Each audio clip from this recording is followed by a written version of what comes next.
మంత్రి పొంగులేటికి బీజేపీ నేత ఏలేటి మహేశ్వర్ రెడ్డి సవాల్ చేశారు. పొంగులేటికి దమ్ముంటే తనతో చర్చకు రావాలన్నారు ఏలేటి మహేశ్వర్ రెడ్డి. ఇక దీనికి సంబంధించి ఆయన రియాక్ట్ అవ్వడం జరిగింది. మంత్రి పొంగులేటికి బీజేపీ నేత ఏలేటి మహేశ్వర్ రెడ్డి సవాల్ చేస్తున్నారు. పొంగులేటికి దమ్ముంటే తనతో చర్చకు రావాలి అసెంబ్లీ దగ్గరకంటూ తెలిపారు. అంటే తన దగ్గర కొన్ని ఆధారాలున్నాయి, అవన్నీ చూపిస్తానా అంటూ కూడా ఆయన సవాల్ చేయడం జరిగింది. అసెంబ్లీ ప్రాంగణానికి నేను ఆధారాలతో వస్తానంటూ పొంగులేటికి తను సవాల్ చేశారు. దమ్ముంటే పొంగులేటి తనతో చర్చకు రావాలని ఏలేటి మహేశ్వర్ రెడ్డి చెబుతున్నారు.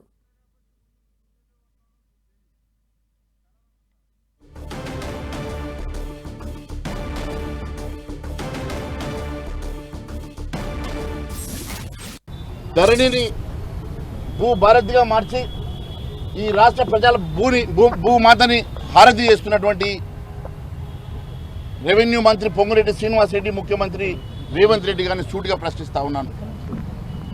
ఒకవేళ తప్పిదం జరగలేదంటే దీని మీద మీరు సిబిఐకి లెటర్ రాసే దమ్ము ధైర్యం మీకున్నదా? దీని మీద లోకాయుక్త ద్వారా ఖచ్చితంగా మేము కంప్లైంట్ ఇస్తాం. అదే మాదిరిగా ఈడీ సిబిఐకి ఆధారాలతో మేము కంప్లైంట్ ఇవ్వబోతా ఉన్నాం.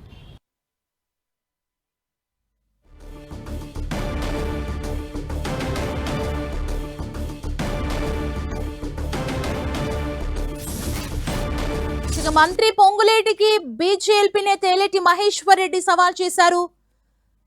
కొన్ని ఆధారాలను ఈడీ సిబిఐకి సమర్పిస్తానంటూ చెబుతున్నారు. ఇదే అంశానికి సంబంధించి మరింత సమాచారం మా ప్రతినిధి అజయ్ మనకు అందిస్తారు. అజయ్, మనం చూసుకోవచ్చు, పొంగులేటి శ్రీనివాస్ రెడ్డికి సవాలు ఇస్తున్నటువంటి బీజేపీ నేత మహేశ్వర్ రెడ్డి కొద్దిసేపు క్రితమే అసెంబ్లీలో ఉన్నటువంటి మీడియా పాయింట్ వరకు ఆయన చేరుకున్నారు. మహేశ్వర్ రెడ్డితో పాటు ఎమ్మెల్సీలు ఏబిఎన్ రెడ్డి, మల్క్ కొమరయ్య ఇద్దరు కూడా వచ్చినటువంటి పరిస్థితి మనకు కనబడుతుంది. దమ్ముంటే చర్చకు రావాలంటూ నిన్న రెవెన్యూ శాఖ మంత్రి పొంగులేటి శ్రీనివాస్ రెడ్డిని అయితే 22A పైన ఆయన ఆహ్వానించినటువంటి పరిస్థితి మనకు కనబడుతుంది.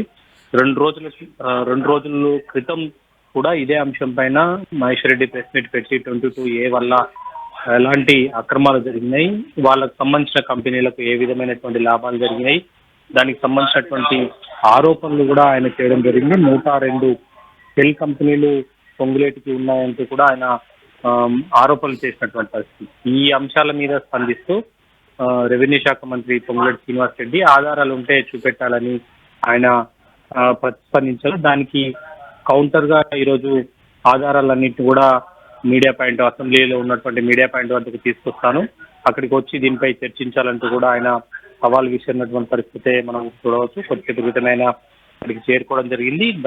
ముందుగా అంటే అసెంబ్లీలోని మీడియా పాయింట్కి వచ్చే ముందు ఆయన ముందుగా గన్ పార్క్ కి చేరుకోవడం జరిగింది. గన్ పార్క్ లో గన్ పార్క్ నుండి కార్యకర్తలు, ఎమ్మెల్సీలతో కలిసి అసెంబ్లీలోనికి వచ్చేందుకు ఆయన ప్రయత్నించగా కేవలం అసెంబ్లీ రూల్స్ ప్రకారం మెంబర్స్ మాత్రమే, అంటే ఎమ్మెల్యేలు, ఎమ్మెల్సీలు మాత్రమే లోనికి రావాలంటూ ఆయన ఇక్కడ ఉన్నటువంటి సిబ్బంది చెప్పడంతో కొంత వాగ్వాదం ఇటు బీజేపీ కార్యకర్తలకు, అదేవిధంగా పోలీసుల మధ్య స్వల్ప తోపులాట, ఘర్షణ వాతావరణం కూడా నెలకొన్నది. ఆ తర్వాత కేవలం ఎమ్మెల్సీలు, అదేవిధంగా ఎమ్మెల్యేలు మాత్రమే లోపలికి అనుమతించడం జరిగింది. ఆ పోలీసులు అనుమతించడంతో మీడియా పాయింట్ వద్ద వచ్చైతే ఆయన కూర్చున్నటువంటి పరిస్థితి కనబడుతుంది. 3 గంటల వరకు నేను అసెంబ్లీ మీడియా పాయింట్ వద్ద ఉంటాను, పొంగులేటి శ్రీనివాస్ రెడ్డి ఇక్కడికి రావాలి, ఏదైతే తాను చేసినటువంటి కామెంట్స్ ఏవైతే ఉన్నాయో, ఏవైతే ఆధారాలు తీసుకురావాలని ఆయన అడిగాడో దానికి సంబంధించినటువంటి పూర్తి స్థాయి ఆధారాలను నేను తీసుకొచ్చాను, ఆ ఆధారాలను సమర్పించేందుకు నేను సిద్ధంగా ఉన్నాను. మీరు రాకపోతే ఈ ఆధారాలన్నింటినీ కూడా ఏ విధమైనటువంటి అక్రమాలు జరిగాయి, ఎలాంటి వాళ్ళకు అనుకూలమైనటువంటి కంపెనీలకు ఎలా భూ బదలాయింపులు ఏ విధంగా జరిగాయి, అదేవిధంగా 22A ద్వారా ఏ విధమైనటువంటి అక్రమాలకు పాల్పడుతున్నారు అనే అంశాలన్నింటి కూడా ఈడీకి, సిబిఐకి వివరిస్తానంటూ కూడా ఆయన హెచ్చరికలు చేయడం జరిగింది. మరి పొంగులేటి శ్రీనివాస్ రెడ్డి కోసం 3 గంటల వరకు అయితే మీడియా పాయింట్ లో మహేశ్వర్ రెడ్డి ఉంటారంటున్నటువంటి పరిస్థితి మనకి ఇక్కడ కనబడుతుంది.